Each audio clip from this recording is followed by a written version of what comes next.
दोस्तों, इंसान हो या देवता, जब वो अपनी योग्यता से कार्यों को सिद्ध करने लगता है तो उसे कभी न कभी अपनी योग्यता पर अहंकार आ ही जाता है। हालांकि अहंकार किसी का भी नहीं चलता और वो किसी न किसी प्रकार से दूर होता ही है।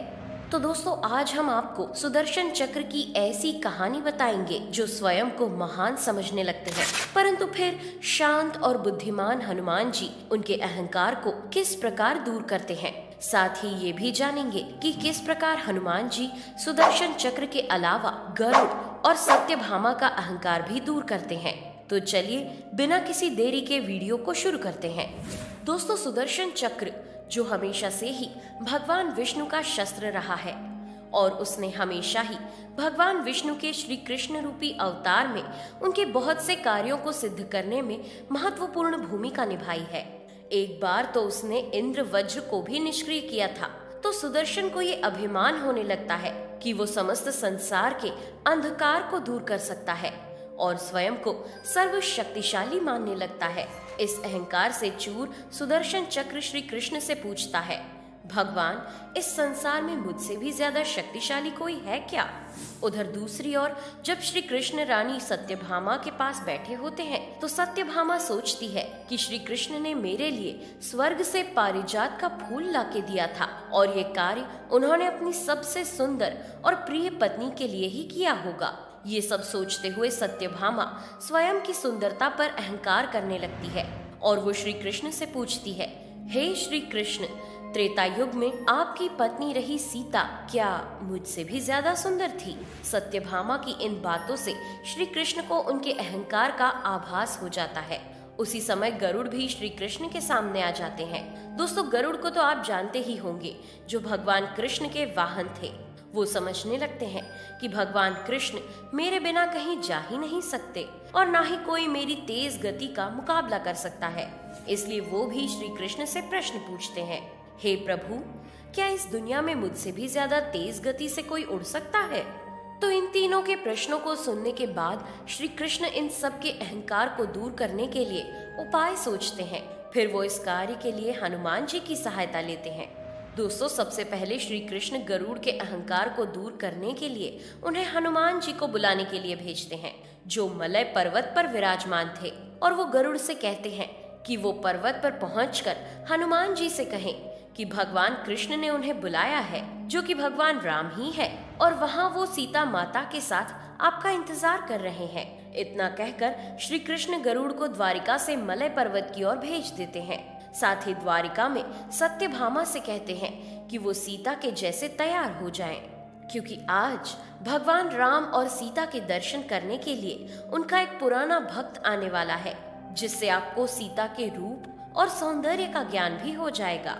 इतना करने के बाद फिर श्री कृष्ण सुदर्शन चक्र से भी कहते हैं कि वो द्वारिका के बाहर पहरा दे और बिना उनकी आज्ञा के कोई भी अंदर ना आ सके। दोस्तों, ये सुनकर तीनों व्यक्ति अपने अपने कार्यों के लिए चले जाते हैं। जैसे ही गरुड़ मलय पर्वत पर पहुंचते हैं, वहां देखते हैं कि हनुमान जी तपस्या में लीन हैं और राम नाम का जाप कर रहे हैं। फिर गरुड़ हनुमान जी के दर्शन करते हैं और उन्हें बताते हैं कि श्री कृष्ण ही राम है और श्री राम ने आपको याद किया है। जैसे ही हनुमान जी श्री राम का नाम सुनते हैं तो वो भावुक हो उठते हैं और उनसे मिलने के लिए तत्पर हो जाते हैं। अहंकारी गरुड़ हनुमान जी से कहते हैं कि आप मेरी पीठ पर बैठ जाइए, मेरी गति बहुत तेज है, जिससे मैं आपको कुछ क्षणों में ही द्वारका पहुंचा दूंगा। आप अगर खुद से जाएंगे तो बहुत देर हो जाएगी। गरुड़ की ये बातें सुनकर हनुमान जी मंद मुस्कुराते हैं और कहते हैं कि तुम जाओ, मैं तुम्हारे पीछे ही आ रहा हूँ। इतना सुनकर गरुड़ निकल जाते हैं। फिर वो अपनी तीव्र गति से द्वारिका पहुँचते हैं, लेकिन वहाँ कुछ ऐसा होता है जिसे देखकर वो अचंभित रह जाते हैं। दरअसल गरुड़ देखते हैं कि हनुमान जी द्वारिका में उनसे पहले ही श्री कृष्ण के सामने उपस्थित हैं। वो सोचते हैं कि जिस दूरी को पार करने में उनकी सांसें फूलने लगी और इतना समय लगा, उसे हनुमान जी ने कैसे चुटकी बजाते ही पार कर लिया। और इस प्रकार गरुड़ देव को अपनी गलती का एहसास होता है और उनका तीव्र गति से उड़ने का घमंड भी चूर चूर हो जाता है। उधर जब हनुमान जी श्री कृष्ण के सामने उपस्थित होते हैं तो कृष्ण उनसे पूछते हैं कि हनुमान, तुम अंदर कैसे आ गए? किसी ने रोका नहीं? तो हनुमान जी उत्तर देते हैं कि रोका था भगवान, सुदर्शन चक्र ने, पर मैंने सोचा अगर मैं उससे उलझता तो आपके दर्शन में मुझे देरी हो जाती, जो मुझे बिल्कुल मंजूर नहीं था, इसलिए मैंने उसे अपने मुंह में दबा लिया। फिर हनुमान जी अपने मुंह से सुदर्शन चक्र को बाहर निकालते हैं और श्री कृष्ण को समर्पित कर देते हैं। सुदर्शन चक्र स्वयं की दशा देखकर समझ जाता है कि उसने कितनी बड़ी भूल की है और फिर वो श्री कृष्ण से अपने अहंकारी व्यवहार के लिए क्षमा मांगता है। फिर हनुमान जी कृष्ण के राम रूपी अवतार को देखते हैं और उनके बगल में सिंहासन पर बैठी सत्यभामा रूपी सीता को देखते हैं, जिसके बाद हनुमान जी ने श्री राम को प्रणाम किया और कहा, प्रभु आने में देर तो नहीं हुई? साथ ही कहा कि आपके पास आज ये कौन सी दासी बैठी है? प्रभु माँ कहाँ है? सत्यभामा ये सुनकर शर्म से झुक गई, क्योंकि वो समझती थी कि कृष्ण द्वारा पारिजात दिए जाने से वो सबसे सुंदर स्त्री बन गई है। और इस तरह अंत में सत्यभामा का भी घमंड चूर चूर हो जाता है। तो दोस्तों, श्री कृष्ण, सत्यभामा, गरुड़ और सुदर्शन का अहंकार हनुमान जी की सहायता से दूर करते हैं। वो कहते हैं कि अहंकार होते हुए कभी भी भक्त और भगवान आपस में जुड़ नहीं सकते, इसलिए आप सबका अहंकार दूर करना आवश्यक था। फिर श्री कृष्ण हनुमान जी को गले लगाकर विदा करते हैं। दोस्तों, ये तो आपने हनुमान जी के कुछ अंश सुने। हम आपको ऐसा ही एक और अंश सुनाते हैं। महाभारत युद्ध के अर्जुन को तो आप जानते ही होंगे, जो दुनिया के सर्वश्रेष्ठ धनुर्धर माने जाते हैं।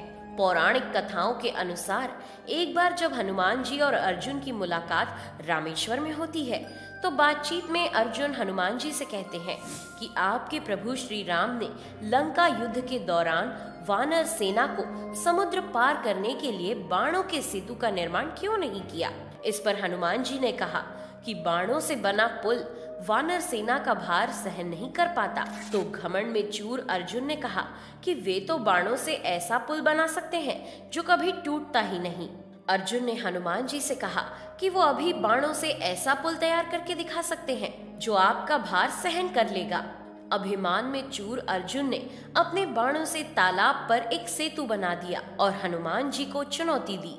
अर्जुन के बनाए सेतु को देखकर हनुमान जी ने उनके सामने एक शर्त रखी, अगर सेतु उनका वजन सहन कर लेगा तो वे अग्नि में प्रवेश कर जाएंगे, और यदि ये टूट गया तो अर्जुन को अग्नि में प्रवेश करना होगा। अर्जुन ने शर्त स्वीकार कर ली।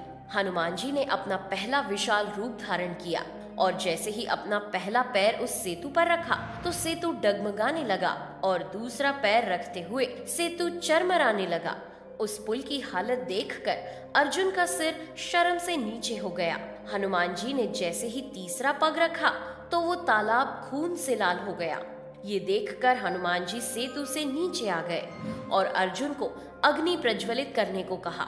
अग्नि प्रज्वलित होते ही हनुमान जी उसमें प्रवेश करने वाले थे, तभी अचानक से भगवान श्री कृष्ण प्रकट हुए और हनुमान जी को ऐसा करने से रोका।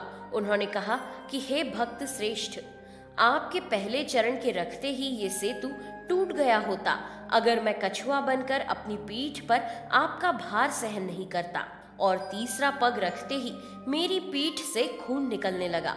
ये सुनकर हनुमान जी दुखी हो गए और उन्होंने भगवान श्री कृष्ण से क्षमा मांगी। दोस्तों, उन्होंने कहा कि वे अपराधी हैं, उनके कारण उनके प्रभु को दुख पहुंचा है। इस पर श्री कृष्ण बोले कि ये सब उनकी ही इच्छा से हुआ है। उन्होंने हनुमान जी से कहा कि आप महाभारत युद्ध में अर्जुन की रथ पर लगी ध्वजा पर विराजमान रहें। जब महाभारत का युद्ध हुआ तो अर्जुन के रथ पर हनुमान जी शिखर पर लगे ध्वज पर विराजमान हो गए। दोस्तों, ऐसे हनुमान जी समय समय पर बहुत से व्यक्तियों के अहंकार को दूर करते रहे हैं। सुदर्शन चक्र को भी इलायची की तरह अपने मुंह में दबाकर उन्होंने सिद्ध भी कर दिया कि वो किस प्रकार अहंकार रहित भक्ति में लीन रहते हैं। मगर क्या आप भी ऐसे किसी देवता या इंसान को जानते हैं जिसके अहंकार को हनुमान जी ने दूर किया हो? तो कमेंट करके जरूर बताइए। वीडियो को लाइक करें और चैनल को सब्सक्राइब जरूर करें। Thanks for watching.